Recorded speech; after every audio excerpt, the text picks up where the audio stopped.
Let's talk about the voice. You know the one.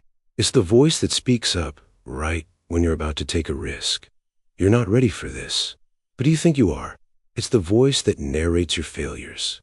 See, I told you, you're just not smart enough. You always mess this up. And it's the voice that whispers over your accomplishments. That was a fluke. You got lucky.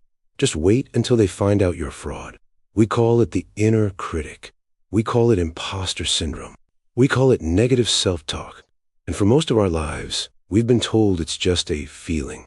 We've been told to just think positive or be more confident. But what if that voice isn't just a symptom? What if it's not just feelings? What if it is an active, destructive architectural force? What if that voice is day by day, brick by brick, building a prison around your life? The legendary psychologist Albert Bandura, one of the most influential thinkers of our time, gave us the blueprint for understanding this.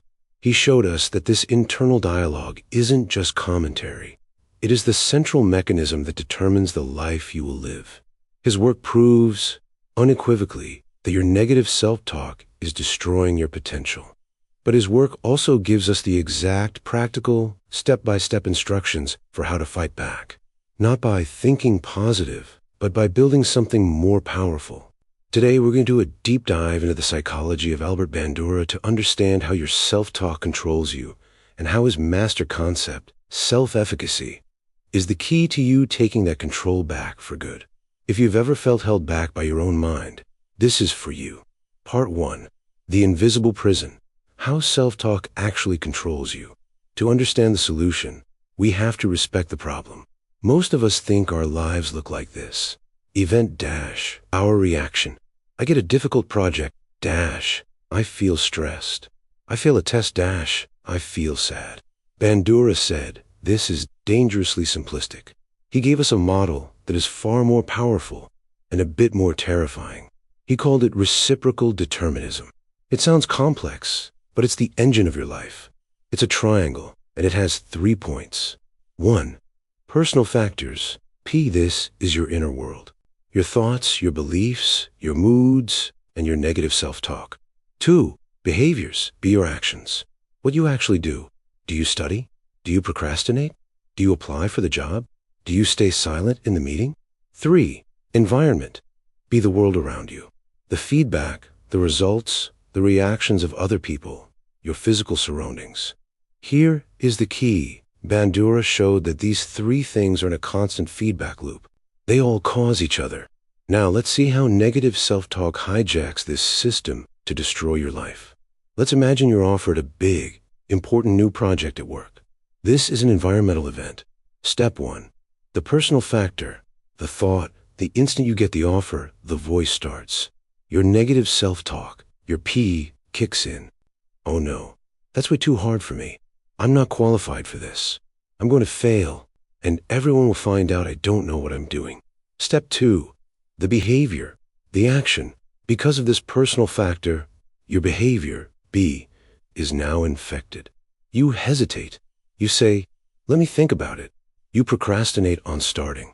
Your work is safe and uninspired because you're terrified of taking risks. Or maybe you just turn the project down flat. You avoid it. Step 3. The environment. The result. Because of your behavior of avoidance and procrastination, the environment, E, now gives you feedback. Your boss thinks you're not ambitious and gives the project to someone else. You miss the opportunity. You get no promotion. You feel stuck. Step 4. The loop, the prison. And now, the loop completes itself. The environment. Losing the project, send a message back to your personal factors. The negative voice now has proof. It whispers, see, I told you, you're not good enough. You can't even handle a big project. It's a good thing you didn't take it. You would have been exposed as a failure. This is the prison. Your negative thought created a behavior that created an environment that proved the original thought was right. It is a perfect, self-fulfilling prophecy. This is what it means to be destroyed by your self-talk. You're not a victim of your life. You're a victim of this loop. And the central gear in this entire terrible machine is the part of your belief system that this voice has shattered. It's what Bandura called self-efficacy. Part 2. The antidote. What is self-efficacy? This is the most important concept you will learn today. Most people confuse self-efficacy with self-esteem. They're not the same, and the difference will change your life. Self-esteem is your sense of self-worth. It's a global, general feeling. I'm a good person. I am worthy of love. It's important, but it's vague. Self-efficacy is different. It is your belief in your ability to succeed at a specific task. It's not, am I worthy? It's, can I do this? It is the answer to the question, do you believe you have what it takes to get this done? You can have high self-esteem. I'm a great person, but low self-efficacy. But I am terrible at public speaking, and I know I will fail. You can even have low self-esteem. I don't really like myself. But high self-efficacy. But I'm the best damn accountant in the city, and I know I can get this audit done. Negative self-talk is a direct assault on your self-efficacy. It is the voice that is constantly, relentlessly whispering, you can't do this. And when your self-efficacy is low, your life grinds to a halt. Bandura showed that people with low self-efficacy see new tasks as threats to be avoided, set their goals low if they set them at all, focus on their personal deficiencies and the obstacles in their way, give up at the first sign of trouble, are incredibly slow to recover from failure. Does this sound familiar? It is the perfect description of a life destroyed by negative self-talk. Conversely, people with high self-efficacy see difficult tasks as challenges to be mastered, set high goals, and are deeply committed to them, focus on how to strategize and succeed, increase their effort when they face setbacks, recover quickly from failure, seeing it as a learning opportunity. The goal, therefore, is not to just stop the negative thoughts. That's like trying to stop a flood with a paper towel. The goal is to build something so powerful that the flood doesn't matter. The goal is to build rock-solid, unshakable self-efficacy. The negative voice might still whisper, you're going to fail. But a person with high self-efficacy just calmly replies, I know how to do this. I've handled the hard to dare. I'll figure it out. So how to build it? Part 3. The Blueprint. How to build self-efficacy. The 4 sources. This is the how-to. This is the core of Bandura's gift to us. He didn't just identify the problem. He gave us the solution. He identified the 4 sources from which we build our belief in ourselves. Your negative self-talk has been attacking these 4 sources your whole life. We are now going to reverse the process. We are going to use these 4 sources to build a fortress of self-efficacy. Source 1. Mastery experiences the most powerful. This is it. This is the one. If you remember nothing else, remember this. The single most powerful way to build self-efficacy is to succeed at something. It is the proof. It is inactive mastery. It is the experience of competence. Your negative self-talk creates a loop of failure. We must create a new loop of mastery. But how do you succeed when your self-talk tells you you'll fail? You cheat. You start small. You break down the impossible task into a laughably small, masterable step. The impossible task, write a 300-page book. Negative self-talk, you'll never finish. You're not a writer. You'll give up. The mastery experience, write 200 words. Today, that's it. When you write 200 words, you have achieved 100% success on your goal. You have a mastery experience. This is reciprocal determinism working for you. Personal factor. I can try to write 200 words. Behavior. You write 200 words. Environment. You now have a finished page. You have proof. The new loop. Your environment. The finished page. Send a message to your personal factor. Hey, I did it. I can do this. That wasn't so hard. The next day, your self-efficacy is 1% higher. You do it again and again. You build your belief in yourself, not with affirmations, but with evidence. You're overriding the negative self-talk with a stack of receipts that prove it wrong. Your actionable step. Whatever your impossible task is, find a job, get in shape, learn an instrument. Break it down into its smallest possible component and master that today. Source 2. Vicarious experiences, social modeling. This is Bandura's most famous concept. We learn by watching others.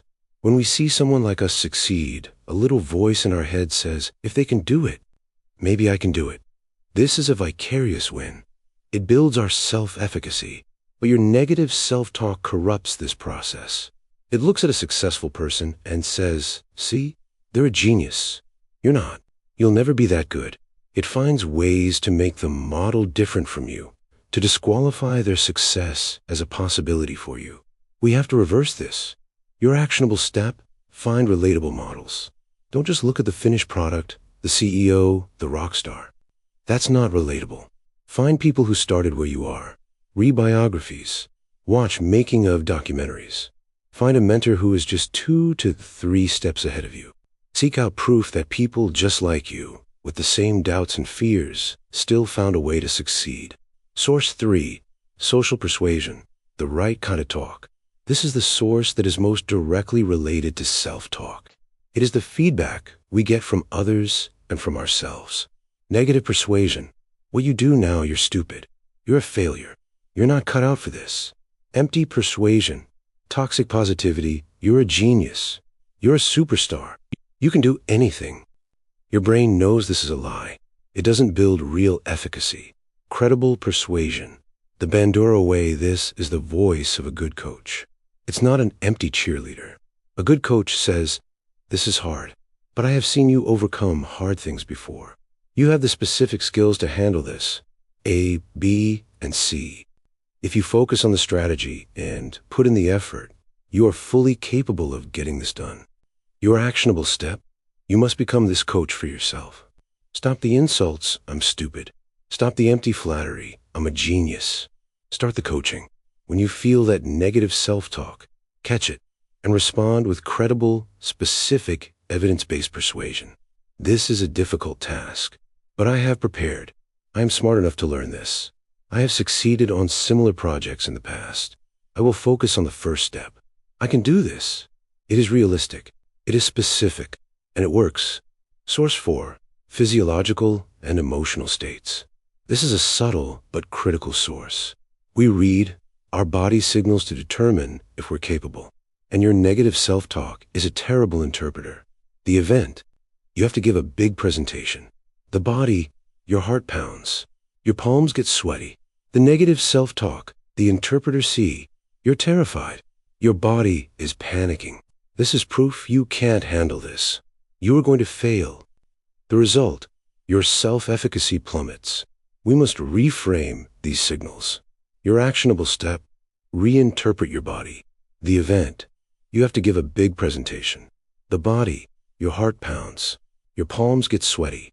The new trumpeter, the coach, this is it. My body is getting ready. This isn't fear. This is energy. This is excitement. My body is giving me the adrenaline. I need to be sharp and focused. I'm ready to go. The physical feeling is identical. The interpretation changes everything. Being stressed is a state of threat. Being psyched is a state of challenge. Your self-talk chooses the interpretation. Choose the one that builds you up, not the one that tears you down. Conclusion, you are the architect. If you don't control your thoughts, they will control you, is the famous saying. But Albert Bandura gave us something even more profound. He showed us why.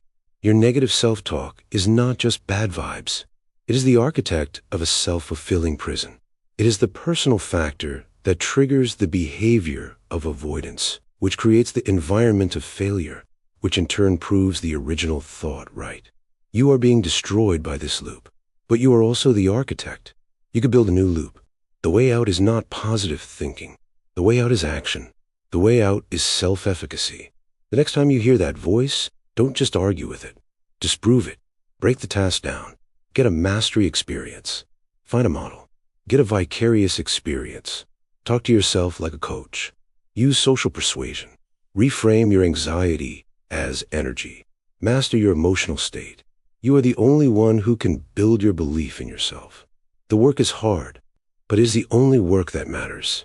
Your entire potential is on the other side of this. Thank you so much for spending this time with me today. This is the real work, and you've already taken the first step just by being here. If this video helped you, please hit that like button and be sure to subscribe for more deep dives into the psychology of a better life. And now, for the community, What is one small mastery experience you are going to achieve this week? Let's commit to it. Go down to the comments and share it. Let's build this new loop together. Be kind to yourself. Be brave. And I'll see you in the next one.